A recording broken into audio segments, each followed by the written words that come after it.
India and Pakistan celebrate 70 years of independence. Both nations born out of a partition that led to unprecedented carnage. 3 wars, mass migration and still a disputed territory fight has followed. So what's life like in Pakistan and India today? This is Inside Story.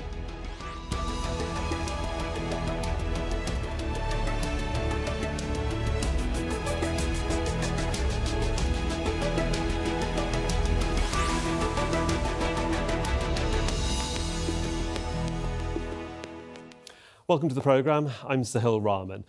The 14th of August 1947, a historic day when British colonial rule ended and India won its independence. But at the same time, a new nation was also born, Pakistan. The borderlines created on a hastily drawn map. Fast forward 70 years and this is one of the many celebrations taking place in Pakistan. A 31-gun salute marking the occasion in the capital, Islamabad.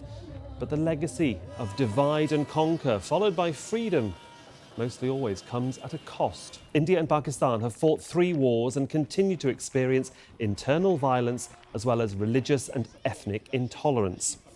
Now, we'll be hearing from Ashraf Ali in Pakistan shortly. He's one of the Midnight's Children, a name used for those born in the early hours of India's independence from Britain. But first, a short explainer from earlier on how India was split up 7 decades ago. The British announced that India would be divided based on religious majority areas, as well as considering the opinion of states that were ruled by Indian Maharajas. Well, here's India again, and there are the princely states ruled by the Maharajas. Now, they could decide whether to be part of India or the Muslim majority country soon to be known as Pakistan. The problem was that Muslim majority areas lay to the east and the west. Louis Mountbatten, the last viceroy and representative of the British government, was the man given the task of overseeing the partition. Great responsibilities lie ahead of you and your leaders. May the blessing of the Almighty sustain you in all your future tasks. A decision that would change the course of history and create the modern-day states of India and Pakistan. A line in the sand was drawn and the borders were set to the east and the west. But in the worry and panic that followed, many Hindus, Sikhs and Muslims who thought of themselves as minority faiths in certain areas decided to move. It's estimated that over 1 million people died in the migration and as many as 14 million moved across the new international borders. But shortly after independence in 1948, India and Pakistan went to war and fought again in the late 60s over the northern disputed state of Kashmir. Its fate was unclear at the time of partition in 1947. The state was ruled by Maharaja Hari Singh, who wanted to remain independent. Decades later, while both countries still claim the territory as their own, this heavily militarized area has been divided by this. It's called the line of control. The partition caused one of the largest mass migrations the world has ever seen, with up to 14 million people on the move from India to the newly created Pakistan, or making the journey in the opposite direction. Here's Ashraf Ali's story. My name is Ashraf Ali. I live and work in Faisalabad. I was born on the 14th of August, 1947, in Ludhiana, India. Ludhiana India में मेरी पैदाइश है पाकिस्तान की और मेरी पैदाइश एक ही वक्त में है Pakistan and I were born at the same time. When the partition was announced, violence and rioting began. My parents decided to move from there. When we arrived in Pakistan, my parents told me that the situation in the country was not very favorable. There was no infrastructure and no business activity. मैंने एक printing press शुरू किया 78 में The people struggled a lot to start something. In 1978, I started a printing press. Slowly and gradually, I gained momentum and became a successful businessman. But the leaders in Pakistan were not proactive, and sometimes the country was ruled by dictators. The country didn't prosper the way it could have. इन 70 सालों में Despite everything that's happened in the last 70 years, Pakistan has progressed tremendously in many institutions like education. And economically, it's getting stronger. It's also now an atomic power. By the grace of God, I am very hopeful for my grandchildren's education and for their bright future.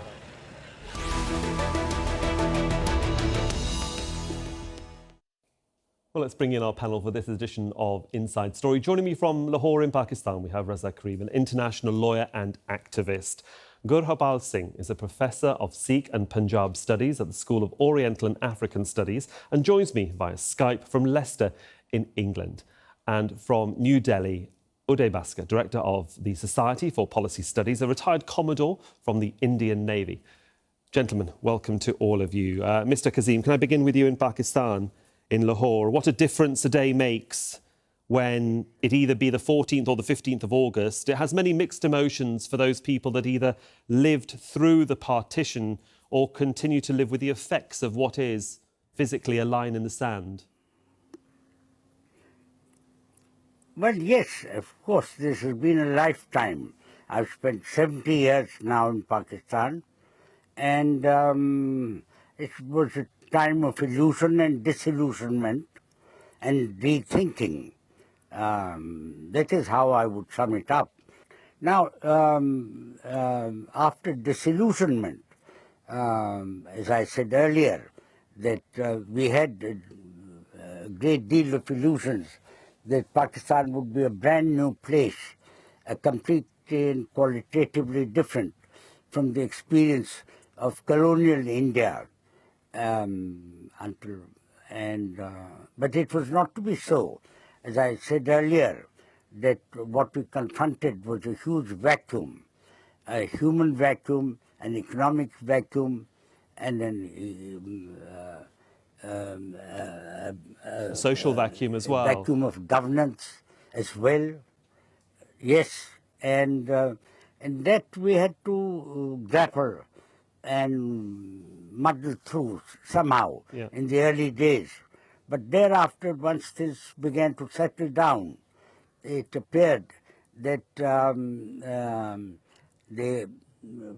was no new beginning at all. Sure. And it was going to be something worse than what British India was. Mr. Bhaskar, let me come to you in New Delhi. I mean, how do you, and perhaps you can't speak for all of India, but certainly a good section of it, how do you perceive the whole issue of independence and partition and the wounds that have been left emotionally over the last 7 decades? 70 years later, when I look back at partition on August 15th, 1947, I would say that on balance, the mood is positive, optimistic, and a certain degree of satisfaction that India has been able to evolve in the way that it has. But yes, there is a huge human dimension. I was born after partition, after 1947, but I have had occasion to speak to a number of people who experienced it firsthand. And while the political sort of context of partition and freedom is something which was very, very celebratory, both for India and I dare say for Pakistan, there was a huge human cost. And I think when we look at the numbers now and the kind of dislocation that took place, it was traumatic. It was a bloodbath for certain periods when the religious dimension came to the fore. And I would say that for those who experienced it, my personal conversations with them would suggest that there are some scars that will never heal. But as we go down generation to generation, I would say that perhaps some of these memories are now getting a bit dulled with time. But families still recall how they came to India and the cross of being a refugee. Okay. And this is something which I believe is a human experience that has no parallel as far as Asia is concerned. No, let's go to Gurpal Singh. And of course, the story, certainly those two experiences there from Lahore and New Delhi are perhaps something that's been reflected and you've heard many times yourself, Mr. Singh, in the course of your own career. But again, you know, the issues of divisiveness socially, economically, religiously and regionally has been something that's been ongoing for the past 7 decades, and then independently within Pakistan and within India. I mean, what do you think the largest challenges have been for the administrations that came after 1947, if it's possible to sum it up? Well, the challenges were different in the two states. Of course, Pakistan did not exist and it had to be created out of virtually nothing, and the administrative structure there was very weak. And India was the succeeding, sorry, Pakistan was the succeeding state from India. And India had much more resources and much more experience in dealing with the situation. So in that sense, the relative experience of the immediate impact of partition is very, very different. Having said that, the events, as the previous speakers highlighted, were catastrophic, probably the most seminal point in South Asian history in the 20th century.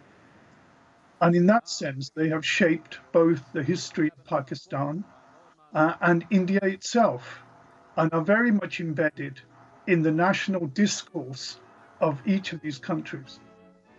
Mr. Kazim, let me bring you in here in Lahore. I mean, what is the national discourse at the moment when it comes to partition? Because as soon as you mention the word, the debate then begins about dialogue with India and trying to find a peaceful way forward, if there is one, to try and resolve many issues. I don't want to get embroiled in the Kashmir issue. That's a different subject for a different day, but it's a highly important issue. It is a highly important issue. I know you're giggling, but it's a highly important issue, we know, and it's fundamental to the way these two countries react with one another.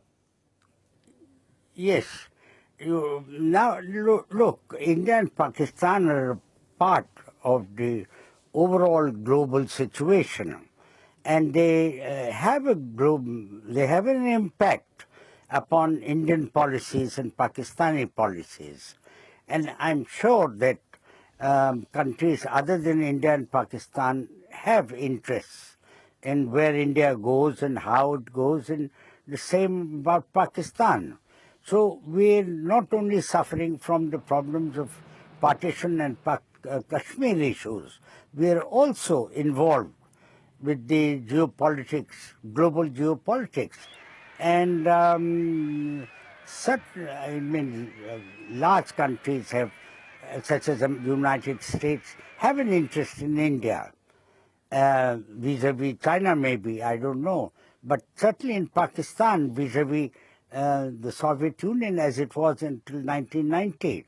Pakistan was a vital base for the United States in its problems with the Soviet Union, the late Soviet Union. So we've been, you can't really look at India and Pakistan policies in the isolation of the subcontinent. You have to see it in a larger picture. OK. That is how I would answer your question. Mr. Singh, can I bring you in here in Leicester on a point that Mr. Kazim has just raised about how intrinsically connected Pakistan and India have been in global effects, global incidents, whether it be the Cold War of the 1950s onwards, to the way the dynamics that each country has had with the superpowers, whether it be China, the United States or Russia. How influenced has their domestic policy been in relationship to their connection with those global heavyweights? I think the global context needs to be put in perspective. Of course, India and Pakistan are part of a globalized world today, very different from the one in 1947. But this global context is very much shaped by the enduring rivalry between the two states and the two peoples and the two governing elites of these two states, which arises out of the partition. For example, Pakistan's search for security after 1947 led it to become part of the American-backed alliance system against Cold War. Similarly, India's outreach to the broader world in the non-alignment movement was part of its efforts to build an alternative bloc.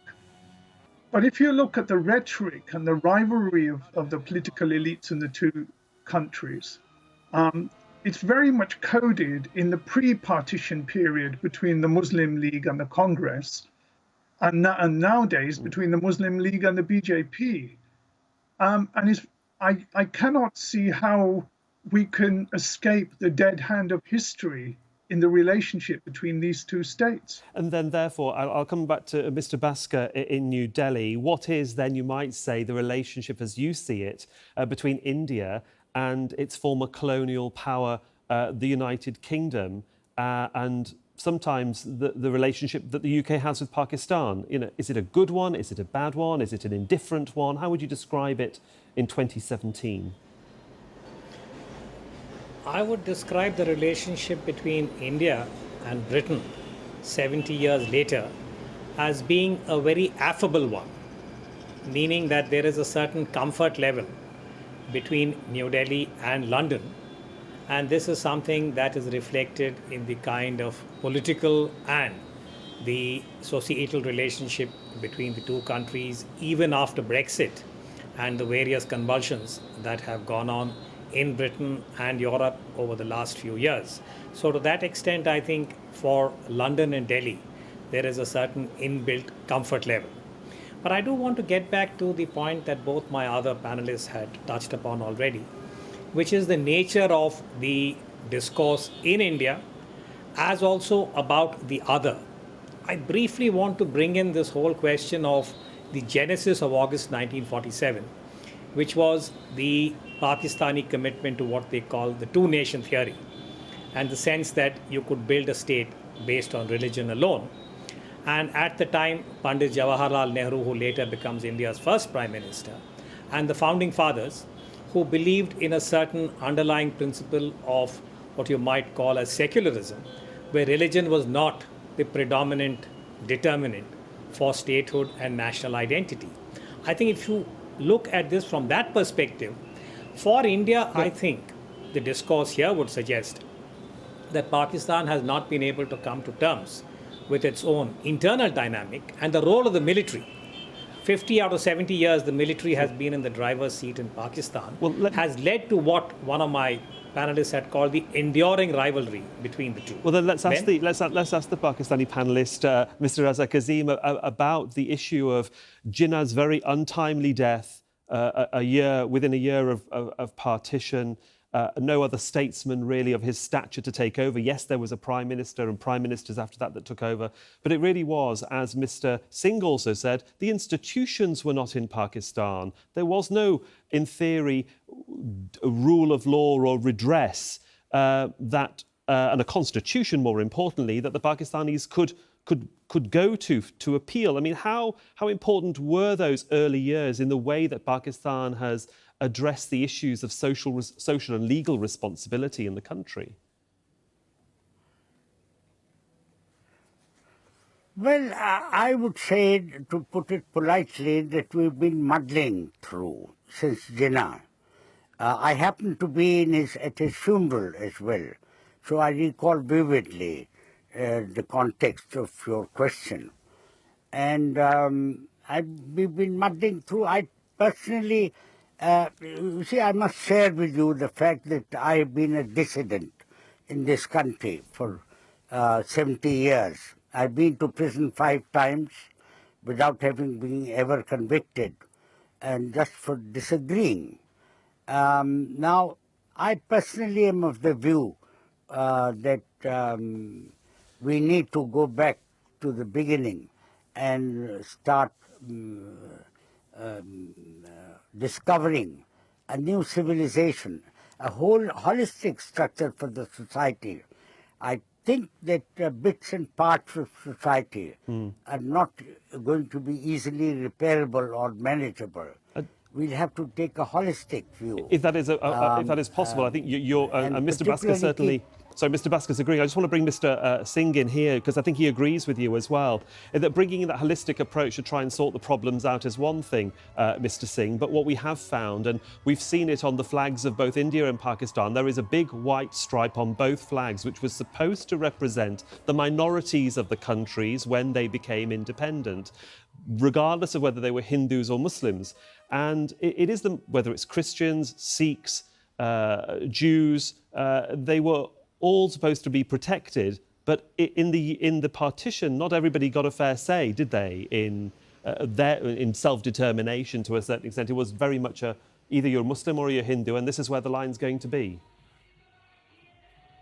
Yes, when the 3rd of June plan was drawn up, the transfer of power, as was agreed, was to two dominions of Pakistan and India.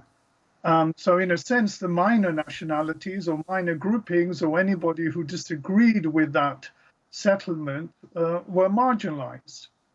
It was a transfer of power to simply the Muslim League and the Indian National Congress that represented Muslim Pakistan and majority Hindu Congress. And in a way, the threat to minorities that existed at partition some would argue has been borne out by the events after the 70 years. Of course, India is a secular state, and that has always been its strength and rhetoric vis-a-vis Pakistan. But if Jinnah and Nehru were alive today, I wonder what they would think of India's democracy today and what is happening under the BJP to religious minorities. Okay, well, Mr. Bhaskar, let me just bring you in here. And we're coming nearly to the end of the programme, so we'll speed it along. Just wondering about tolerance within India at the moment. In the last, certainly, few years, we've seen perhaps intolerance of minority faiths, especially in the UP province when it comes to the eating of beef or the transport of cattle. We've seen a quite distinct divide between Hindus and Muslims. If we look at Pakistan, we look at the Sunni, the Shia issues, and we've seen Sunni shrines being attacked in a different side of intolerance. What's your impression of the way India has moved towards that intolerance? And is it partly to blame about what happened in 1947? Well, I would say that what is happening in India now, you drew attention to the fact that there is a growing level of intolerance. And yes, in the last 3 years, we have had certain incidents which relate to, for instance, to issues like the ban on beef. Now, that in turn has been related to the minorities, quote unquote, both the religious minority, in this case the Muslims, as also the social minorities, that is the equivalent of the Dalits or those who were once upon a time called untouchable.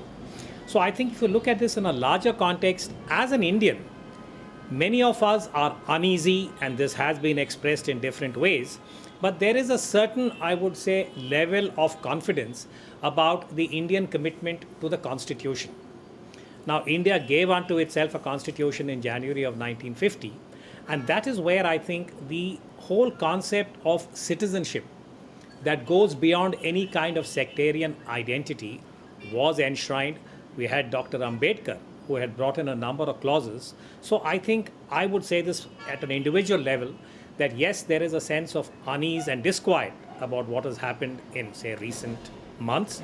But at the same time, there is a degree of confidence reposed in the Constitution and the way in which it is respected by every organ of the state. And I think that perhaps would be the resilience of India, as it was established many years ago when we had an emergency for a brief 18 months under then Prime Minister Indira Gandhi.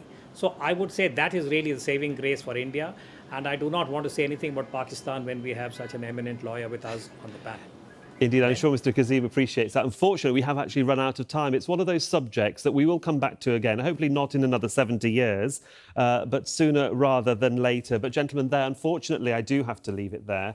And I think we could have talked about it a lot longer as well. For Raza Karim in Lahore, thank you for your time, sir. Also, Gurhapal Singh in Leicester and Uday Bhaskar in New Delhi. Gentlemen, thank you very much.